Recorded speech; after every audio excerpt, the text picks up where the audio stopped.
अस्सलाम वालेकुम। स्वागत है आपका जाफ़र सर के ई लर्निंग क्लास में। आज हम कक्षा 8वीं विषय हिंदी पाठ तीसरा गाना बजाना पृष्ठ क्रमांक 6 से 8 का अभ्यास करेंगे। सबसे पहले हम देखते हैं कि ये जो चित्र है ये ढोल का चित्र है, ये जो है बांसुरी का चित्र है, इसमें झुनझुना बताया गया है, ये है वीणा और ये है सितार। आप सब ये चीज़ें जो हैं जिसे वाद्य कहते हैं, आपको इसका ज्ञान होगा। इसके बाद हम देखते हैं ये है सारंगी। यहाँ पर एक गायक कलाकार है, इनका नाम नेहा कक्कर है। उसी के बाद यहाँ पर और एक पुरुष गायक कलाकार है, इनका नाम मोहम्मद अजीज़ है। और इसके पीछे इनके पीछे जो एक प्रतिमा नज़र आ रही है वो मोहम्मद रफ़ी साहब की है। उसी के बाद दूसरा उसमें जो चित्र है वो है मरिम्बा, ये भी एक वाद्य है। तो इन चित्रों से आपको देखकर ये लगा होगा कि ये जो चित्र है ये बजाने के वाद्य है और ये गायक कलाकार है यानी गाना। तो आज हम पाठ तीसरा कक्षा 8वीं का गाना बजाना ये देखेंगे। ये पृष्ठ क्रमांक 6 है। ये पृष्ठ क्रमांक 6 का आज हम अभ्यास करेंगे। इसके बाद 7 और 8 भी देखना है। तो सबसे पहले हम देखेंगे पृष्ठ क्रमांक 6 पर जो है वो परिचय है, तारुफ है, इंट्रोडक्शन है लेखक का जो ये पाठ लिखे हैं। लेखक का जो है जन्म 1899 में मुजफ्फरपुर बिहार में हुआ, मृत्यु 1968 बिहार में ही हुआ। परिचय इस तरह से है कि राम वृक्ष बेनीपुरी जी बहुमुखी प्रतिभा के स्वामी और यशस्वी रचनाकार हैं, यानी हरफन मौला जिसे हम कहते हैं। इस तरह के रचनाकार हैं, यशस्वी कामयाब निबंधकार के रूप में आप प्रसिद्ध हैं। निबंधकार मजमून निगार के रूप में आप मशहूर है, प्रसिद्ध है। प्रमुख कृतियाँ, इनकी जो प्रमुख कृतियाँ हैं, बड़े बड़े जो कारनामे इन्होंने जो अंजाम दिए हैं वो क्या लिखे हैं देखेंगे हम। अमर ज्योति, तथागत, नाटक, माटी, गेहूं और गुलाब ये निबंध है उनका। पतितों के देश में, कैदी की पत्नी उपन्यास है ये जिसे हम नावल कहते हैं, अफसाना। चीता के फूल, जीवन तरु कहानी संग्रह ये है ना, कहानियों का ज़ख़ीरा, कहानी भी लिखे हैं आपने। पैरों में पंख बांधकर यात्रा साहित्य है ये। माटी की मूर्तें, लाल तारा ये शब्द चित्र संग्रह है। और नया आदमी ये कविता संग्रह है। कविताएं भी आपने जो है रचना दी है कविताओं की, आदि यानी वगैरह वगैरह। गद्य संबंधी अभी हम जो देखेंगे पाठ उसे हिंदी में गद्य भी कहते हैं और कविता को पद्य कहते हैं। तो गद्य संबंधी इस तरह से है। प्रस्तुत निबंध में लेखक राम वृक्ष बेनीपुरी जी ने विविध देशों के वाद्यों एवं उनके बजाने के ढंग का वर्णन किया है। ये जो पाठ है ये एक निबंध है इनका। इन्होंने ये निबंध लिखे हैं और इन्होंने जो है मुख्तलिफ देशों में कौन कौन से वाद्य बजते हैं, कौन कौन से इंस्ट्रूमेंट बजाए जाते हैं, संगीत किस तरह की बजाई जाती है, उसका इन्होंने जो है वर्णन किया है। आपका मानना है कि गाने बजाने का शौक सभी देशों के निवासियों में होता है। हर देश में जो भी निवासी होते हैं, उस देश के जो नागरिक होते हैं, उनमें इसका शौक है।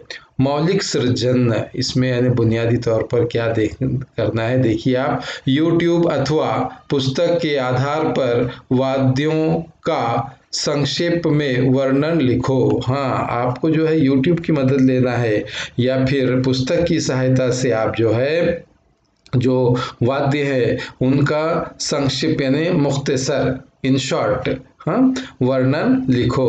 उनकी जो है उसके ऊपर मुख्तसर सी यानी मालूमात लिखना है आपको, जो भी यानी बजाने के जो आलात है उसके ऊपर। इसके बाद हम देखते हैं इसके आगे का जो है वो इस तरह से है कि तीसरा पाठ है, गाना बजाना यहाँ शुरू होता है। ये कवि लेखक का नाम है राम वृक्ष बेनीपुरी। अब इन्होंने क्या लिखा है देखते हैं, हम जो है पाठ की शुरुआत करते हैं।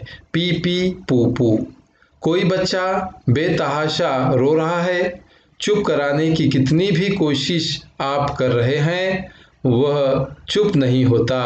बस आप एक पीपू ही लेकर उसके नज़दीक बजा दीजिए, वह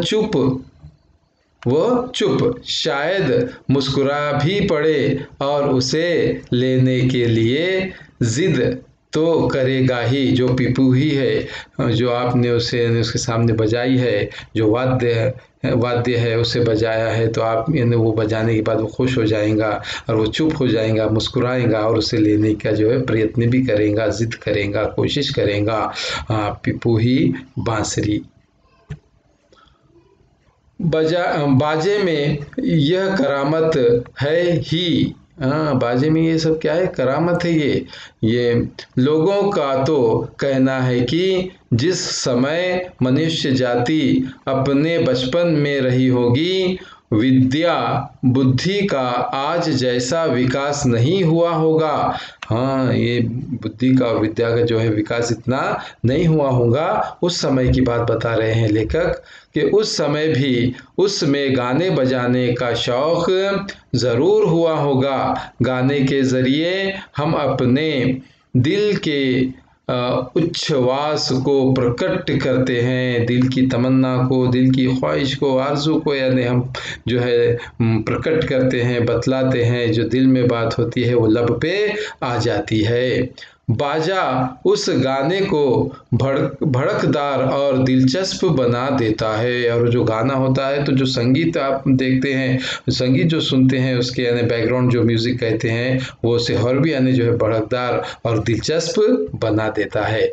आज संसार के पिछड़े से पिछड़े देश में जाइए, आप वहाँ गाना बजाना ज़रूर पाएंगे। पिछड़े से पिछड़ा देश हो, छोटे से छोटा देश हो, प्रगति उसमें वहाँ ज़्यादा नहीं हो, लेकिन फिर भी जो है आज संसार में ऐसे देशों में भी गाने बजाने का शौक बहुत ही प्रचलित है। पहले कौन सा बाजा बना होगा, इसका अंदाज लगाने वाले कहते हैं कि पहले कई चीज़ों को इकट्ठा कर उन्हें पीट कर शब्द निकालने की चेष्टा की गई होगी। बहुत सी चीज़ों को इकट्ठा किया गया होगा, उसे पीट कर मार कर यानी उससे जो है आवाज़ ध्वनि निकाले होंगे।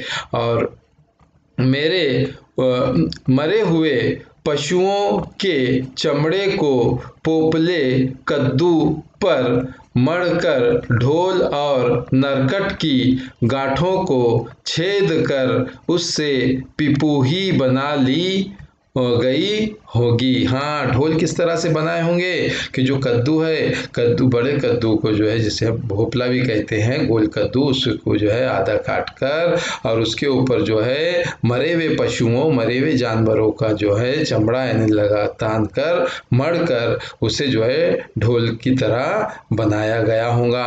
उसी तरह जो है बांस जो होती है, हाँ, वो बांस को जो है सुराख करके उसके अंदर छेद करके यानी पिपूही की तरह बनाए होंगे बांसुरी। किसी पोपली चीज़ में छोटे छोटे कंकड़ रख कर उसे हिलाने डुलाने पर एक प्रकार का स्वर निकलते देखकर झुनझुना बनाने की कल्पना की गई होगी। हाँ, झुनझुना किस तरह से बनाए होंगे कि एक जो है पोपली चीज़ यानी खोखली चीज़, उसमें यानी जो है कुछ कंकरे वगैरह डालकर उसे हिलाने डुलाने से जो है स्वर निकला, उस तरह से वो झुनझुना बन गया।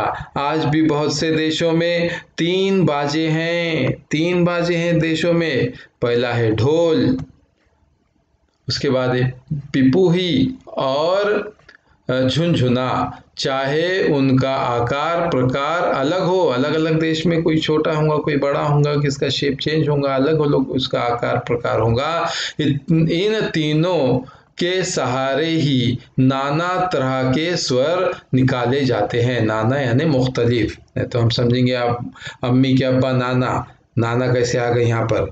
नाना बोले तो हाँ, जिस तरह से एक शब्द के कई यानी जो है अर्थ होते हैं, उसी तरह से यहाँ पर जो है हम अम्मी के अब्बा को भी नाना कहते हैं, लेकिन यहाँ पर नाना का मतलब है मुख्तलिफ, अलग अलग। हाँ, नहीं तो वो नाना समझेंगे हम, वो नाना नहीं है, ये नाना है। समझिए बच्चों, समझ में आया आपके। हाँ, यहाँ देखिए झुनझुने की तस्वीर बताए है, यहाँ पर जो है ये बांसुरी की तस्वीर बताए हैं। और अगर हम देखते हैं तो यहाँ पर जो है ढोल की जो है चित्र यहाँ पर बताया गया है। ये ढोल है और यहाँ पर बांसुरी और ये झुनझुना है।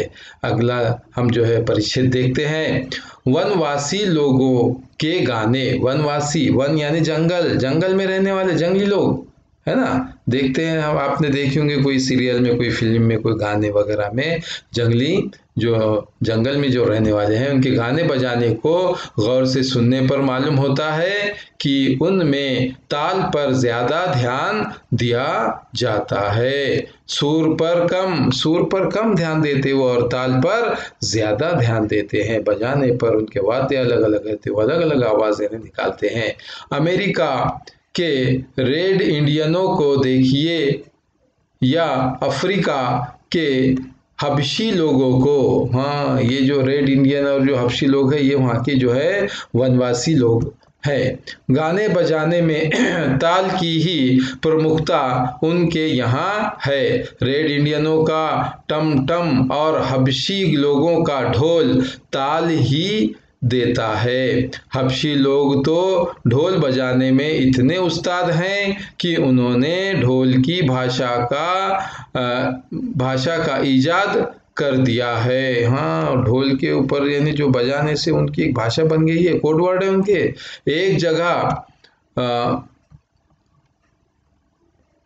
इजाद कर लिया है, एक जगह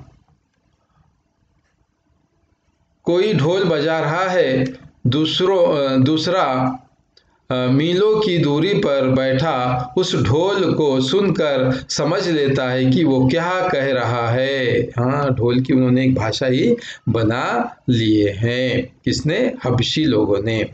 गाने बजाने का शौक जैसा कि कहा गया है पिछड़े से पिछड़े देश के लोगों में भी है। मध्य अफ्रीका के लोग खूब गाते बजाते हैं और उनका गवैया दल जहाँ जाता है, गवैया गाने वालों का है ना, गाने वालों का जो है दल है वो जहाँ जाता है, गाने वालों की जो टोली है, गाने वालों का जो ग्रुप है, जो गिरोह है, वो जहाँ जाता है उसे पूरा सम्मान मिलता है। किंतु वहाँ के गवैयों पर एक आफत भी है। किंवदंती है कि जो सबसे अच्छा गाता था राजा उसकी आंखें निकलवा लेता था। किंवदंती यानी ऐसा इन्हें बोला जाता है, पुराने ज़माने में ऐसा इन्हें कहा जाता था। ये रिवायती बात है कि उस ज़माने में यानी जो है राजाओं का ज़माना था और वो राजा क्या करते थे, अगर गवैया अच्छा है तो वो गवैया कहीं चले ना जाए अपना देश छोड़कर। हाँ, तो इसलिए उसकी यानी आंखें निकलवा लेते थे। यानी अब गाने का काम तो वो मुंह से करेगा, आंख से थोड़ी करने वाला है, इसलिए उसको यानी अंधा बना के बिठा देते थे और गाते बैठ बोलते थे। यानी उससे यानी गाने के सिवा यानी कोई दूसरा काम नहीं लेते थे, जिससे गवैये राज्य छोड़कर दूर देश ना चला जाए। हर पूर्वी देश का एक ना एक बाजा मशहूर है। जिस प्रकार भारत में वीणा प्रसिद्ध है, देखिए ये चित्र में वीणा बताया है, यहाँ पर ये बच्चे भी वीणा बजा रहे हैं, ये बच्ची वीणा है, बच्ची के हाथ में, ये बच्चे के हाथ में जो है सितार है, इसके हाथ में जो है गिटार हम बोलते हैं, है ना, और यहाँ ये ढोल बजा रहा है, तबला बजा रहा है, और ये बच्ची जो है ढोल बजा रही है। हाँ हाँ, हमारी सरस्वती देवी भी वीणा ही बजाती है। सरस्वती जो देवी है उसके उनके हाथ में जो है ने जो वाद्य है वो उसका नाम क्या है, वीणा है। इसे भारत का राष्ट्रीय बाजा समझा जा सकता है। हाँ, भारत का जो है राष्ट्रीय बाजे के तौर पर वीणा को समझा जा सकता है। चीन के ऐसे बाजे का नाम राजा है। चीन में भी ऐसे बाजे है, देखिए चीन का राजा यहाँ पर लिखे हुआ है, ये चीन और ये राजा राजा है। एक काठ का तख्ता लटका रहता है जिस पर 16 पत्थर के टुकड़े 2 पंक्तियों में सजाए रहते हैं, जिन पर एक काठ की मुंगरी से हल्के हल्के मार कर नाना तरह के स्वर निकालते हैं। मुख्तलिफ किस्म के यानी जो है स्वर वहाँ पर निकालते हैं। बर्मा में एक तरह की ढोल तरंग बनाई जाती है। बर्मा की भी एक यानी ढोल तरंग यानी बनाई जाती है। बर्मा में एक जो है देश का नाम है बर्मा, जिसको म्यांमार कहा जाता है आज। भिन्न भिन्न आकार के 21 ढोलों को अर्ध वृत्ताकार में रखते हैं और बजाने वाला उसके बीच में बैठकर या खड़े होकर उन्हें बजाता है। ये ने बर्मा का जो उन्होंने बताए हैं ढोल तरंग, हाँ वो एक यानी ऐसा अतराफ में यानी रख देते हैं आजू बाजू में और बीच में बैठ जाता है या खड़े होकर उसे बजाता है। जापानी लोग बांस के पोपले टुकड़ों को क्रम से रखकर उन्हें पीटकर एक प्रकार की दिलचस्प स्वर तरंग निकालते हैं, जिसे एंगलोंग कहते हैं। हाँ, एंगलोंग वो जो है जापानी वाद्य है। जापान में भारत के ही समान तार के संयोग से बने बाजों की भी बड़ी कदर है। सितार देखिए नीचे दिया गया है, सितार की सितार का चित्र है, और ये सारंगी, सारंगी, वीणा, वीणा हमने ऊपर देखे, ऐसे बहुत से तार वाले बाजे वहाँ है। ये तार वाले बाजे, इसमें तार कसा होता है और उसे हिलाकर यानी उससे ध्वनि निकाली जाती है। अब यहाँ हम देखेंगे श्रवण्य है ना, सुनने के लिए क्या दिया गया है, कौन सा उपक्रम है यहाँ पर, इसमें दिया गया है दूरदर्शन पर किसी संगीत कार्यक्रम में प्रस्तुत किए जाने वाले गीत सुनो, दूरदर्शन पर टीवी पर, है ना। उसके बाद देखेंगे संभाषणीय, संभाषणीय यानी बोलना, क्या है इसमें लिखा हुआ है, कक्षा में किसी त्योहार को मनाने की पद्धति, अलग अलग परिवारों के रीति रिवाजों के बारे में गुट चर्चा करो। हाँ, ग्रुप यानी डिस्कशन करना है आपको कि त्योहार किस तरह से किस पद्धति से अलग अलग यानी लोग मनाते हैं। उसके बाद हम देखेंगे उत्तरी अमेरिका के रेडस्किन जाति के मस्त गवैये होते हैं। उनके पास केवल 3 ही बाजे होते हैं, ढोल, पिपही और झुंझुना, किंतु इन्हीं के सहारे वे बड़े मजे ले गा लेते हैं। अमेरिका के कुछ अधिनिवासी एक विचित्र ढंग के ढोल का प्रयोग करते हैं। एक छोटे से ढोल में पानी रख देते हैं। अपने स्वर के अनुसार बनाने के लिए गवैये बार बार उसके पानी को कम या बेशी करते हैं। हाँ, स्वर को जो है अलग अलग स्वर बनाने के लिए उसमें जो है पानी को कम या ज़्यादा किया जाता है। कुछ बाजे तो खूब ही विचित्र होते हैं। न्यासालैंड टापू के गवैये एक प्रकार का बाजा बजाते हैं जिसे बाजों की खिचड़ी कहा जा सकता है। पैर में अखरोट के छिलके बंधे रहते हैं, जिनके भीतर पत्थर के छोटे छोटे टुकड़े होते हैं। हाथ में एक तार वाला बाजा रहता है, जिसके सिरे से घंटी लटकती रहती है। जब वे गाते हैं, एक ही साथ झुनझुने, घंटी और तार की आवाज निकलती है। फिजी के आदिवासी एक लंबी सी बंशी अपनी नाक से बजाते हैं। देखिए, वो तो नाक से ही बजा रहे, है ना।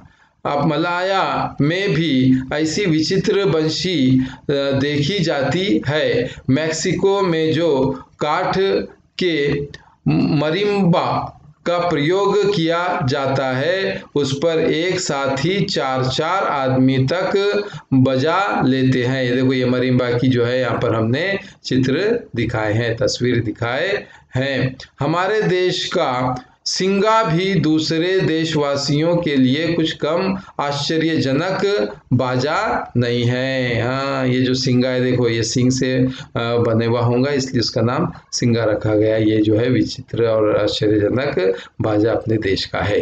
अब हम देखेंगे लेखनीय, हमें यानी लिखना, कलम से हमें क्या करना है।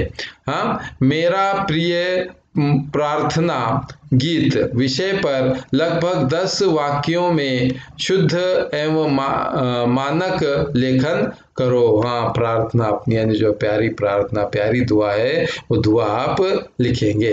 पठनीय, पढ़ने के लिए क्या दिया गया है, देखो क्रम। किसी कहानी या लघु कथा का मौन एवं मुखर वाचन करो। कहानी का या लघु कथा का, छोटी सी कहानी का आप यानी मुख वाचन करो, आप जो है उसे पढ़िए।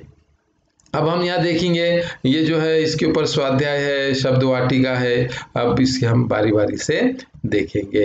जैसे कि यहाँ शब्द वाटिका है, क्या है शब्द वाटिका में, बेतहाशा यानी असीमित, अनलिमिटेड यानी जिसकी कोई लिमिट ना हो, बेशुमार। पिपूही छोटी बांसुरी, पिपहरी भी कहते हैं। नरकट पतली गांठदार बेंत जिसको छड़ी कहते हैं हम। ईजाद यानी खोज।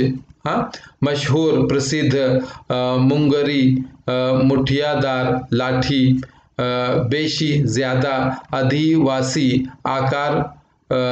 आकर बसने वाला, दूसरी जगह से आके बसना। अब इधर देखेंगे हम, सूचना के अनुसार कृतियां करो। नंबर 1 है संजाल पूर्ण करो। ये जो इन्हें खाका है, ये पूर्ण करना है, इसे संजाल कहते हैं। पाठ में आए हुए बाजों के नाम क्या है, देखिए पहला ऊपर सब में देखेंगे हम, ढोल, उसके बाद यहाँ पिपूही, उसके बाद झुनझुना और वीणा। यहाँ पर आपको इस तरह से फिर नोटबुक में लिखना है। नंबर 2 है पाठ के आधार पर जानकारी लिखो। मरिम्बा, अब देखिए मरिम्बा क्या है। हाँ, मरिम्बा जो है ये मैक्सिको के बाजे का नाम मरिम्बा है। यहाँ लिखे हुआ इसका उत्तर। हाँ, आपको जो है नोटबुक में अच्छी तरह से लिखना है। यहाँ आपको खाली एक गाइडलाइन के लिए बताने के लिए इन शॉर्ट लिखा गया, आप इससे अच्छा भी और लिख सकते हैं। मरिम्बा है, इसमें काठ के मरिम्बा का प्रयोग किया जाता है, उस पर एक साथ ही 4-4 आदमी तक बजा लेते हैं। नंबर 2 है राजा। अब राजा जो है यहाँ से इसका उत्तर है। चीन के बाजे का नाम राजा है। एक काठ का तख्ता जिस पर 16 पत्थर के टुकड़े 2 पंक्तियों में सजाए रहते हैं, जिन पर एक काठ वो मुंगरी से हल्के हल्के मारकर स्वर निकालते हैं। नंबर 3 है लिखो, क्या लिखना है, बाजा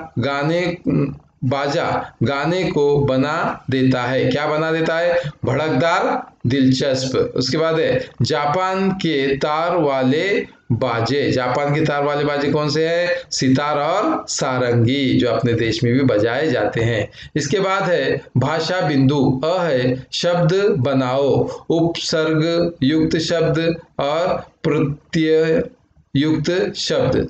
अब उसमें अपने कुछ बीच में लेना है, समान है ना, तो आसमान हाँ, इसके अंदर जो है आ क्या हो गया, इसका उपसर्ग हो गया। अब जो है प्रत्यय युक्त में हम देखेंगे समानार्थी, तो समान तो है, यहाँ पर आर्थी जो है उसका क्या हो गया, प्रत्यय हो गया। इसके बाद हम देखेंगे दूसरा यहाँ पर है सूर, तो यहाँ पर उसका उपसर्ग होगा ससुर, पहले स ले लेंगे तो स उपसर्ग उसको लगाया पुण्य है ना।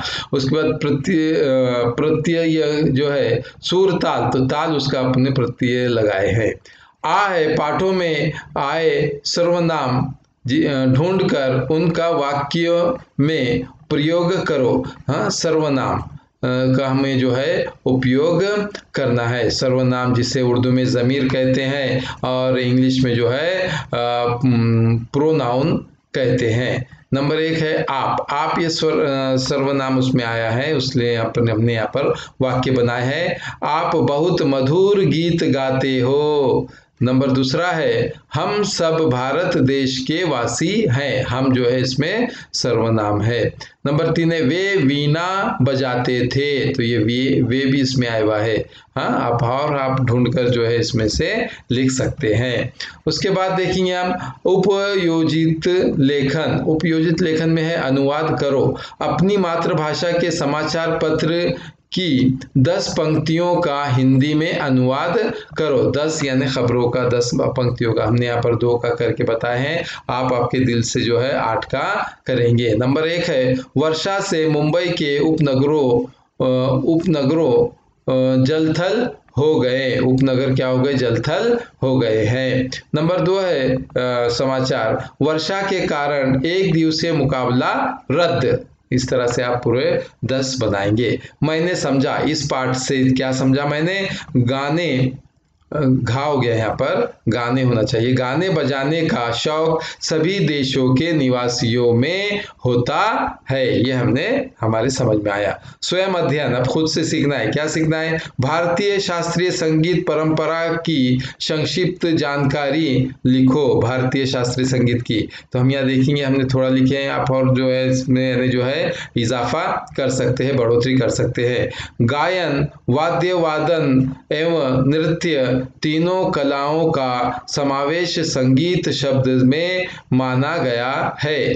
तीनों स्वतंत्र कला होते हुए भी एक दूसरे की पूरक है। भारतीय संगीत की 2 प्रकार प्रचलित है। प्रथम कर्नाटक संगीत जो दक्षिण भारतीय राज्यों में प्रचलित है। इस तरह से आप इसमें और बढ़ोतरी कर सकते हैं, और इसका जो है आपको ज्ञान अच्छा मिलना चाहिए, इसलिए यहाँ पर एक QR कोड दिया गया है। ये QR कोड को आप जो है स्कैन करके भी और जाने से भरपूर ज्ञान ले सकते हैं। इसके बाद हमने जो है यहाँ पर गृहपाठ दिए हैं। प्रश्न पहला, अंतरजाल की सहायता से हर एक की 5 उदाहरणें लिखो। अंतरजाल से लिखना है, से यानी आपको सहायता लेना है अपने जो है मोबाइल में से, यानी जो है इंटरनेट से आपको जो है इसका लाभ लेकर ये लिखना है। नंबर 1 है भारतीय संगीत वादक, जो अपने वादक है यहाँ पर जो बनाए, जो यानी जो वाद्य जो बजाते हैं, उसके अंदर जैसा कि तबला जो बजाने वाले हैं उस्ताद जाकिर हुसैन साहब, बांसुरी वादक थे अपने,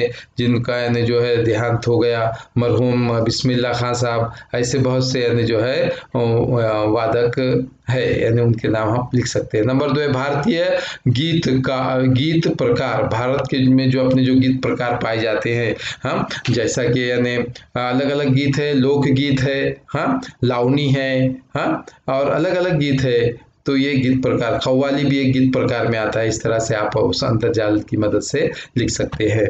नंबर 3 है भारतीय गायक। अब जो गायक कलाकार है वो उनके यानी लिखना है नाम, जैसा कि लता मंगेशकर, लता दीदी है, उनका नाम लिख सकते हैं। मोहम्मद रफ़ी साहब है, उनका लिख सकते हैं। आशा भोसले है, किशोर कुमार साहब, ऐसे और भी यानी जो है क्लासिक जो है गायक भी गुजरे हैं, जैसे कि भीमसेन जोशी साहब, इनका भी आप लिख सकते हैं। नंबर 4 है भारतीय नर्तक, यानी यहाँ पर डांसर। अब भारत के जो डांसर हैं उनका भी आप यानी जो है इंटरनेट से मालूमात लेके लिख सकते हैं। इस तरह से अपना पाठ तीसरा गाना बजाना 8वीं कक्षा का यहाँ पर समाप्त होता है। शुक्रिया, धन्यवाद, थैंक यू। उम्मीद करता हूँ आपको ये पूरा पाठ समझ में आ गया होगा। आप इसके प्रश्न उत्तर अच्छी तरह से लिखेंगे, अपने ज्ञान में बढ़ोतरी करेंगे और आगे से आगे बढ़ने की कोशिश करेंगे। यही मैं आपके लिए प्रार्थना करता हूँ। वीडियो अगर अच्छा लगा तो इसे लाइक कीजिए और उसके बाद इसको जो है हमारे चैनल को सब्सक्राइब करके बेल आइकॉन जो है क्लिक कीजिए। Bye bye, goodbye, have a nice day. Thank you.